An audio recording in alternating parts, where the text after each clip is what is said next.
The end of season Lucky Spin is here, and in this version of the Lucky Spin, you actually get to change which hero you get to summon.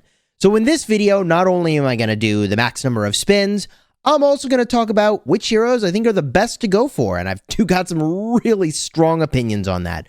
So stick around in this video for the info you need to pick the best heroes possible from the Lucky Spin.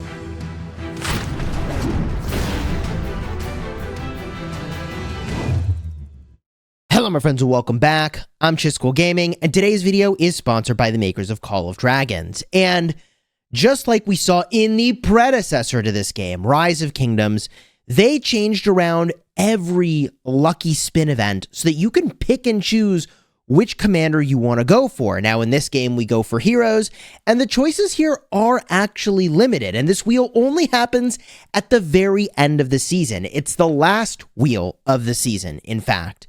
Now I'm going to assume that depending on what season you're in, different generations of heroes will be available to you. But for us, we've got access to Bakshi and also Nico, who is from the very beginning of the game in your gold keys. We've got Kanara and also Madeline, who is in the Lucky Spins in your first season. And then in Season 2, we've now gained access to Freygar and Ferondale as the choices. Now, between all of these heroes, there's a bunch of things that we can talk about depending on your spend level. As you can see, I'm actually going for Nico right now, and I'll talk about why it is I'm going for Nico in just a minute. But my general feeling on this is that if you are a very low spender in the game, or you're free to play, then you want to go for both hero unlocks or heroes that you can't otherwise get from gold keys. So for you, I think going for Nico would not be a good choice. Bakshi would not be a good choice. Yes, I know it's going to take you a long time to max them from gold keys, but you can get them from gold keys on an ongoing basis. So I would say that heroes like Kanara are extremely powerful. Madeline is also a great choice if you want to go the infantry route, but we're about to get more infantry, so I would say that's probably less important. And Freygar is obviously insane, but she's mostly insane when you pair with Sindrian. Well, if you're not doing Freygar and Sindrian together, then I'll steer you back toward Kanara as a really great choice. The one hero I would actually recommend that you avoid regardless of your spend level is Ferondale, which is hilarious because he's one of my favorite heroes and I really want to max him.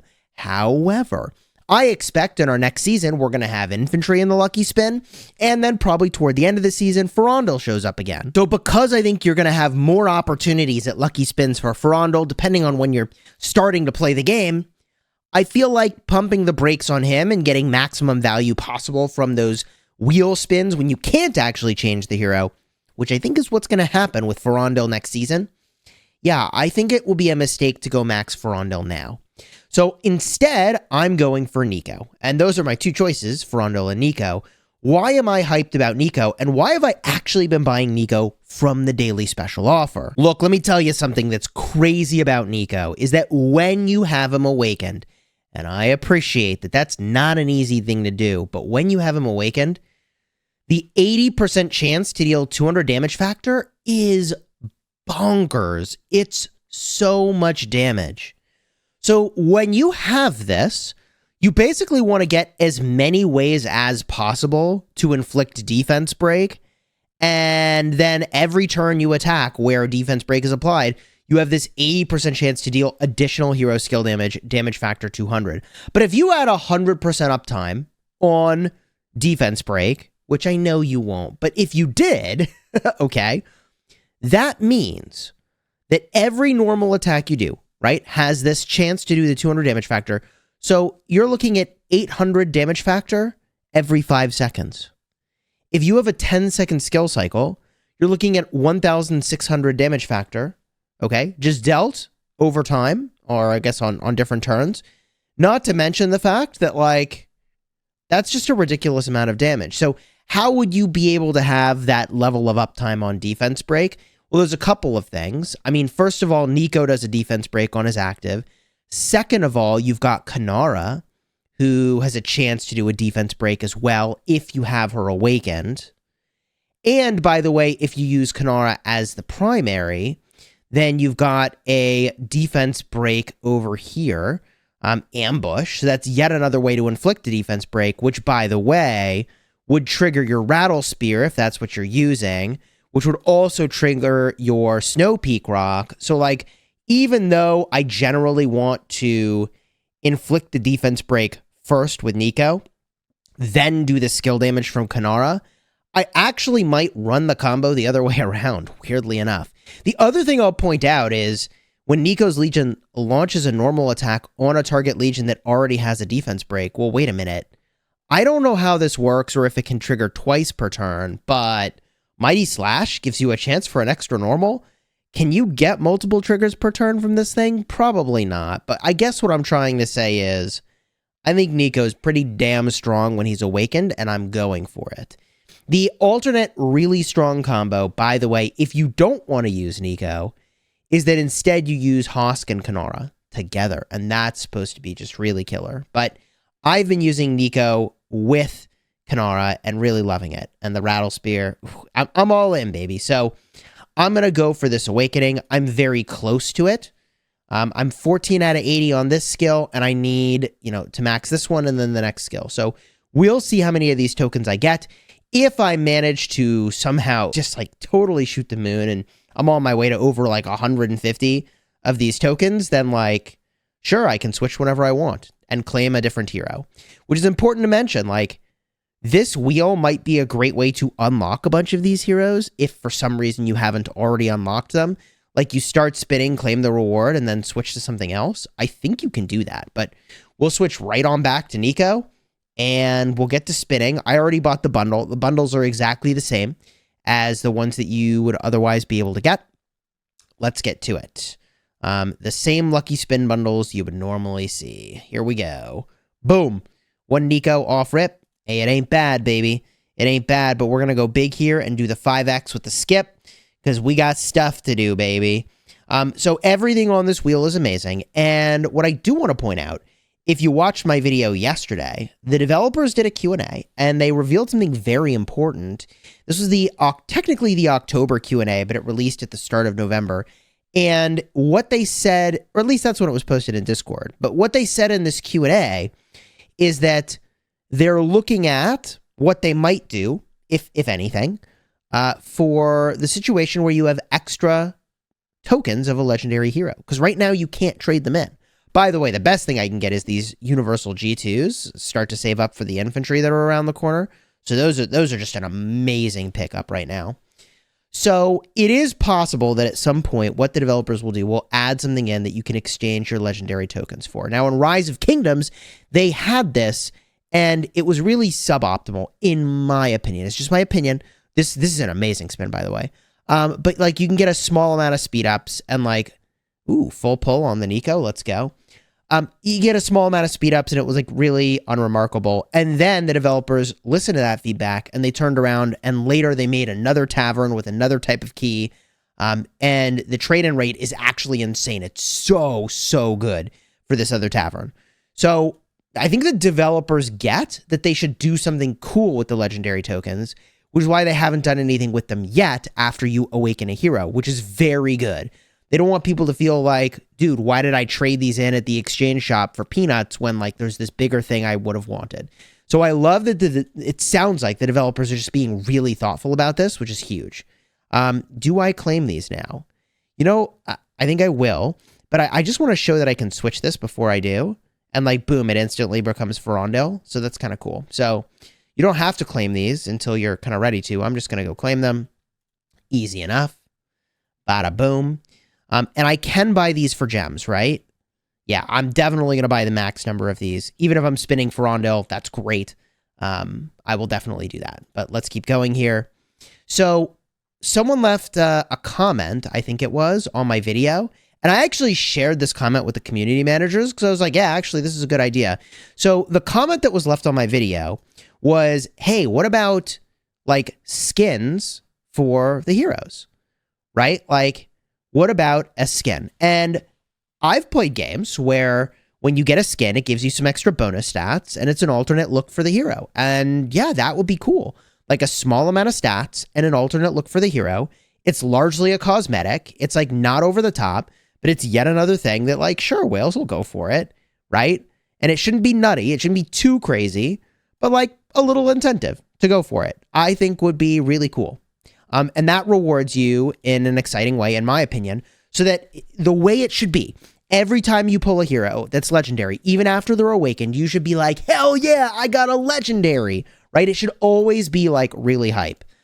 So that's my hope. The other thing I've seen, and I don't think the developers would do this, but, long ago in a galaxy far, far away, in a different game I played, you would be able to trade in excess hero tokens for other super rare heroes that you could only get from trade-ins. So that's sort of an alternate route that I kind of hope the developers don't go down, but will be another option, is kind of like an example of like, hey, there is really cool stuff they can do with excess legendary tokens. I know this is like a spender/whale problem. Okay, I get it. I get it. But you will awaken heroes if you play this game long enough. And like, once that happens, you're going to wish you had something to do with the excess tokens that excited you. You know, it makes you happy to be still collecting. Full Nico there is really amazing. I feel like I'm probably pretty far along with Nico right now. I don't think I quite have enough to do another skill, but I just want to watch this really carefully because I don't want to miss the situation where like, hey, you go over on Nico and you like could have been getting Ferrandil. That would suck. So anyways, back to the spinning, and let me just continue to share sort of my long-term vision for where I think the game will eventually get to. And, look, I think this is going to be like, for most players, years down the road. And if you spend a lot, you could already be in this place where you have literally, I told you it was down the road, but like hundreds of millions of power. And what I think players are going to do when they get hundreds of millions of power is eventually like, look, when I work on heroes, I've got like typically 2 marksmen and 2 mages and an infantry in the field. And it's actually kind of difficult to skillfully micro every single commander or hero that's on the field, because like the reality is that each unit has a different range, right? So you can kind of do it, but it's not great. Well, I think in the long term, what people will eventually shift toward is using all 5 marches of the same troop type pretty much every time they leave their city. And I know that's like a long time away. I like totally get it, okay? But I think that's probably where the game eventually heads. Eventually. Is that crazy state of, yeah, like I'm running out my, 5 mage combos. Even if they're sort of suboptimal, you're still kind of, I think, going to be deciding, all right, what do I need to bring now? Mages? I'm going to bring mages.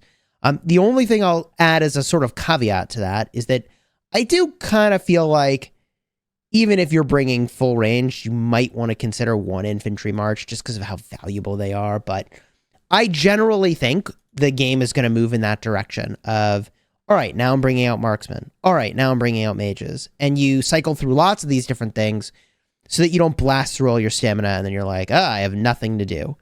And I do think we'll get to that place where like, look, I get that right now you could run out of stamina and you feel like, hey, I got to rest my account now. But I think in the future, right, like I really think in the future we'll get to this place where, you're going to have a lot to do and you'll have a lot of troops to do it with and a lot of heroes to do it with. But I think this is like a years down the road thing. So, I don't know. This is just what I see being a reality for most people down the road. But in the short term, there are whales that are already doing this, I can tell you. And I think it's a very good strategy. I think it's a lot easier to play for many, many, many hours on end if you're not doing really intense micromanagement. By the way, I think I'm actually getting wrecked on these polls right now. Like, this might be one of the lower sets of polls I've done in a while. He says while full pulling Nico, let's freaking go. I feel like I'm really far from actually maxing Nico. Hey, full pull again? Big poggers. Okay. Yo, let's freaking go. Okay. So now we're on fire. Now we're on fire. So I will probably finish off Nico with daily special offer. I might not finish him with daily special offer and just wait till next season and just hope that between now and then maybe my gold keys get me there, but it seems kind of unlikely, right? Like, until you actually have the awakening, you don't have it, and having it is worth a lot. So let's just keep on doing the lucky spin, baby. I have a lot of tokens that I need here. So what I should have done is look more closely at the number of universal tokens I had, and then I could compare the before and after, but I didn't, but whatever. There is a pretty meaningful amount of these universal G2s that I'm picking up, which I'm very happy about. So I've still got 50 spins here after this one finishes. So I'm 3/4 of the way there, but I've already pulled all my tiered rewards. So the big influx of tokens has already happened, quite frankly. I'm only guaranteed one more full pull. Dude, I am popping off right now with the full pulls. Oh my goodness. Okay, but I still need 28 more tokens. So we try to max Nico here, and then we'll talk about what else I'm doing with the account. So there's 1 token, 2 tokens. Let's freaking go. 3 tokens. Okay, 25 to go. Let's freaking go. Come on. Okay, 1, 2. Dude, we're kind of crushing it. Okay, 23 tokens to go. All it takes is some 10 spots, and we freaking got this thing. Or I could just not land on any tokens, and, you know, just, that is what it is. Okay, fine. I see you, game. I see you. You're just going for the rub-ins now, and two back-to-backs. I mean, hey, that's a lot of speeds, but I am not really here for the speeds. I'm here for the tokens, all right? Now, please, hand them over. Okay, 1 token. Bruh. I still need, like, 22. And I was getting lucky for a minute, but now I think the luck has kind of normalized, and we're like kind of back to the regular amount of luck here. Bit of a yikes. All right. There's 1 more. So what do I need? 21 tokens? Okay, 20 tokens. I'm about to go to pity, so we're about to get a 10 spot. So close to maxing Nico, yet so freaking far. Boom, there it is. 9 tokens to go, I guess? Are we really like, we're right there on the doorstep, huh? We are just, yeah, right there on the doorstep. So I think we smash off these 5. Yeah, we smash off these 5, right? See how we do. 1 token, 2 tokens. All right, 3 tokens. There we go. Only need a few more tokens to max him. Unfortunately, not happening in this video, but let me show you a couple things, actually. First of all, Season 2, when you get to the end of the season, you'll get this Covenantal Offerings. I mean, yeah, you can turn in a resource you have the most of to get some chests. Contained within those chests is research speeds and a bunch of other stuff. But I say, research speeds with a kind of funky tone of voice because, like, you know, I don't need research speeds anymore. So is this something I would spend gems on? I'd have to look a lot more closely to understand the value, but I would say it's probably not there for me. But for folks who don't have, you know, their arrow tower maxed, I mean, hey, Sentinel arrows is a nice pickup. If you don't have her tech maxed, then, like, yeah, obviously the research speeds are really good. But I don't know even then necessarily that I would gem it, because there's so many great things that if you're a low spender that you could be dropping those gems on, okay? So the Wheel of Fortune. I did pretty good there, but not amazing. I mean, I ended up with like 140 tokens. I guess I made out okay in the end, actually. Come to think of it, I actually did just fine. Those 10 spots actually did add up. So what am I going for in the daily special offer? Well, I mean, I will go through and maybe do a few Nico purchases just to max it, or maybe I'll just let the gold keys do it. I don't know.